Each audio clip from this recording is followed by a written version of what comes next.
So guys, to sum up lang yung topic natin na switch versus if else, para alam nyo kung ano yung magandang gamitin dun. Tsaka pang test na din yung programming skills nyo, kasi ang programming, it comes with the skill of problem solving. So kung pag gusto mo yung programmer in the future, dapat you have to love problem solving.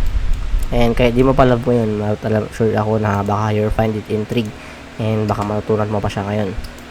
So we have 3 problems here: problem A, problem B, and problem C. So yung ultimate goal natin is to find which to use, if magagamit ba tayo ng switch or it's best to use yung if or else.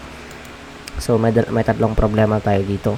So for this case, nilagyan ko din siya ng mga kasama dito na yung conditional statements na gagamitin natin for this problem. So kapag hindi ko pa nagawa to, dapat kayo din mag-iisip para gumawa ng mga condition nito. So explain mo natin itong problem A, no? Problem A: identify if the products is available and its quality, if unusable, good, premium, then give extra details. So i-break down muna natin. So ano yung variable na sinasabi natin dito? Ano yung unknown na hinahanap natin? So yung unknown is if the identity is available ba, kung available ba yung product. So meaning yan, if available, syempre kapag may stock. So if yung quantity is not equal to 0, so na-check na natin yung unang condition. So linagay natin dito, quantity is not equal to 0, quantity is not equal to 0. So kapag available yung product, yung quantity niya, then na-check na natin to, and may end din siya.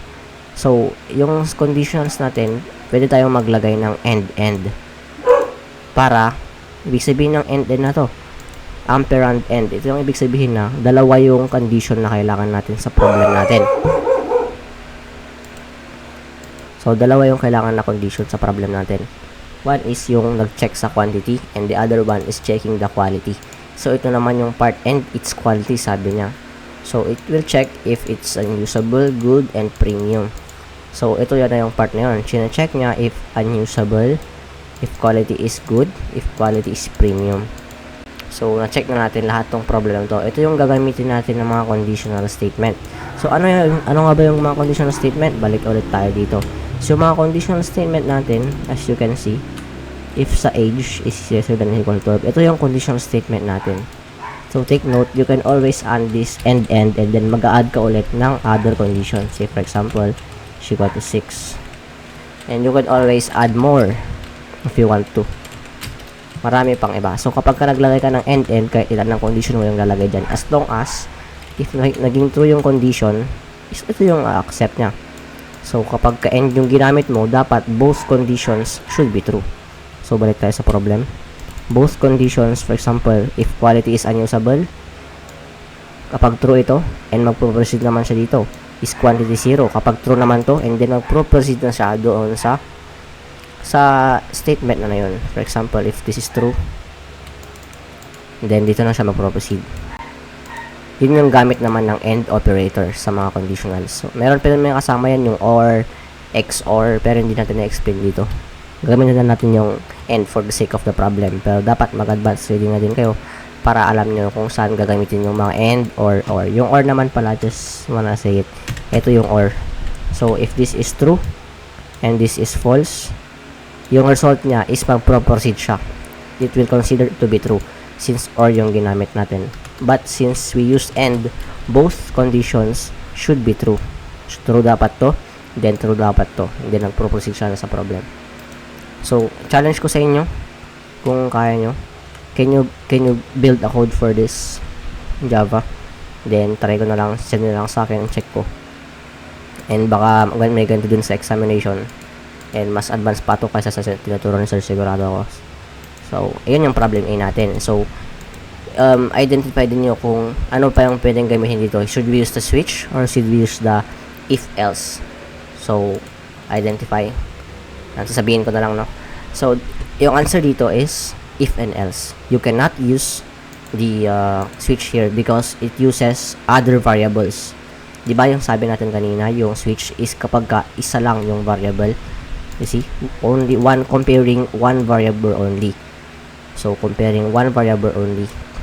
in this case, sa problem A, gumamit tayo ng quality and quantity, which is two variables na kino-compare natin. So, meaning, cross out na yung switch dito. Doon na lang tayo sa if and else. So, maganda talaga yung if and else. Very universal siya. And next naman sa problem B, let's see. Sa problem B, meron lang tayo isang variable, which is the weight. Kino-compare natin siya if it's less than 10, if it's less than 20, if it's less than 40 kilograms. So, for this case, we use the less than operator kasi yun yung sinabi ng problem. Kapag less than or equal to, you can say less than or equal to dyan. Pero since less than lang, hindi less than lang. And kapag napansin mo din, hindi na tayo naglagay ng end dito. For example, end. Kailangan din kasi naman yung weight is greater than 10, di ba? Sabi nga dito 10 and 20, dapat between siya ng 10 and 20 kilograms. So if you can see, less than 20 and dapat greater than 10 din siya. Pero it is redundant in our case since we will execute this code line by line. Hindi ko pa na nagawa yung code, pero kapag yung unang i-check ng code dapat dito is if yung weight is less than 10 kilograms. So, yung check na dun is if yung weight is less than 10 kilograms. Kapag ka no, for example, 11 yung weight, no? Kapag ka no, and then automatically, mag-process sa next na conditionals. So, you don't have to specify if it's less than 10 kasi natapos naman na chinek if less than 10 and nag-false yun. So, nag-false yun, kahit di mo nalagay dito yung 10, di ba? Matik na yun. 20 na lang. Next, check mo naman yung 20, then next yung 40. So, no need to place and here and then greater than 10. Yung mga sum case. Kaya dapat gamitin mo din yung logic na part dito. So, yung pinaka-goal natin sa code is dry. Do not repeat yourself. So, the less code, the better. Kasi mas readable siya. And, of course, less wait sa processor to run. Meaning, faster yung execution time. Which is yung ideal natin as a programmer. So, ngayon naman, yung ano yung gagamitin natin dito? Should we use an else if else, or should we use a switch? So, punta tayo sa ano natin, definition natin kanina. So, sabi dito, moreover, you can only use the equal comparison. So, hindi tayo gumamit ng equal dito eh. As you can see, greater than yung ginamit natin. So, hindi siya pwede for switch, unfortunately. So, cross out ulit yung switch dito. How about this problem C? Yan. So, problem C naman, we only use one variable, which is task level. And then, compare natin sa using the equal comparison. So, very easy na lang to. Since you only use one variable and equal din yung comparison, then yes, you can proceed on to use the switch case. Pwede mo na siyang gamitin yung switch case na yan. So, yun lang naman.